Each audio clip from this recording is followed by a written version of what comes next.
مرحبا بكم متابعينا الكرام والأعزاء. فاجأت الإعلامية والفنانة نجوى إبراهيم الجمهور بانفعالها الشديد بسبب الانتقادات التي تعرضت لها، حتى كشفت إصابتها بالسرطان وسنها الحقيقي. وقالت نجوى إبراهيم في تصريحات إذاعية لها في ردها على منتقديها: انتوا ايه اللي يريحكوا؟ اعتزل، قولولي بس. أنا عندي 80 سنة وغلبانة وعيانة وعندي سرطانات وعاملة 7000 عملية وعندي سرطان وأعتزل وهموت قريب. هي مذيعة ممثلة مصرية اسمها نجوى إبراهيم من مواليد عام 1946، حاصلة على ليسانس آداب قسم اجتماع. بدأت نجوى إبراهيم مسيرتها الفنية بالعمل كمذيعة في التلفزيون المصري عام 1963.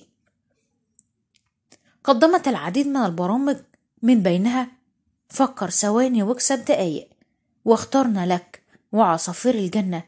نجوى إبراهيم من أدخلت شخصية بؤلس في برامج الأطفال، وبالتالي حصلت على لقب ماما نجوى. ثم جاءت فرصة التمثيل لنجوى إبراهيم من خلال فيلم الأرض مع المخرج يوسف شاهين الذي عاد من لبنان وكان يبحث عن وجه جديد لتؤديه شخصية وصيفة بعد رفض اختيار لنجلاء فتحي للدور بسبب شقرتها. وبعد ذلك شاركت في عدد من الأعمال الفنية المهمة مثل فجر الإسلام والرصاصة لا تزال في جيبي والمدمن والعذاب فوق شفاه تبتسم والسادة المرتشون وخائفة من شيء ما وحتى آخر العمر. وفي الدراما شاركت بمسلسل عواصف النساء ومسلسل أستاذ ورئيس قسم وأجمل الزهور وغيرها. وعادت نجوى إبراهيم بعد انقطاع فترة طويلة لتقديم البرامج مرة أخرى من خلال برنامج بيت العائلة.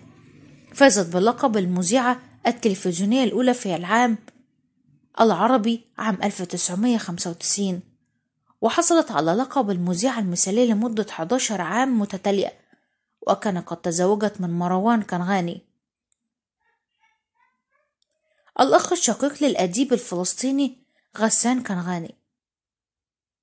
وبعد الانفصال تزوجت من المذيع أحمد فوزي، وبعد تزوجت من رجل الأعمال عاصم القزاز.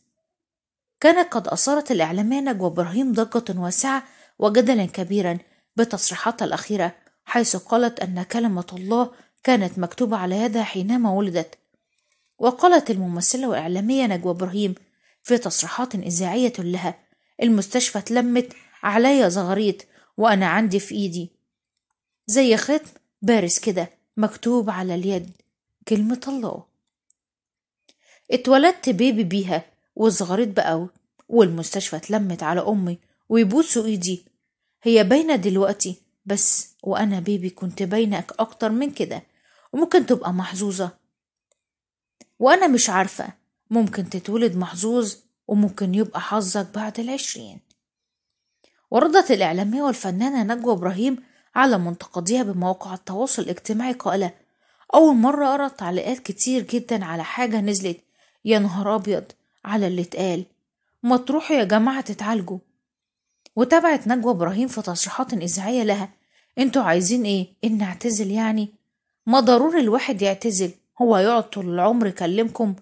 ممكن يعتزل بدري شوية الأسبوع اللي جاي لأن اتخانقت، مش على آخر العمر الواحد ياخد ده كله.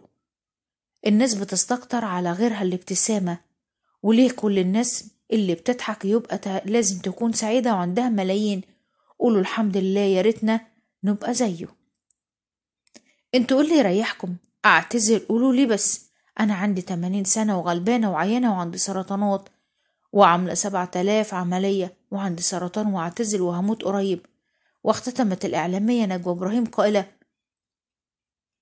اهدوا شوية على نفسكم والنبي، أنا مش جاية رب عيالي، أنا جاية فرحانة بيكم ومبسوطة وبتشرف بكلامي معاكم، حبوا بعض شوية. وإذا عجبكم الفيديو ياريت ما تنسوش دعمونا باللايك والاشتراك وتفعيل الجرس واختيار الكل يصلكم كل جديد، وشاركونا برأيكم واقتراحاتكم في خانة التعليقات.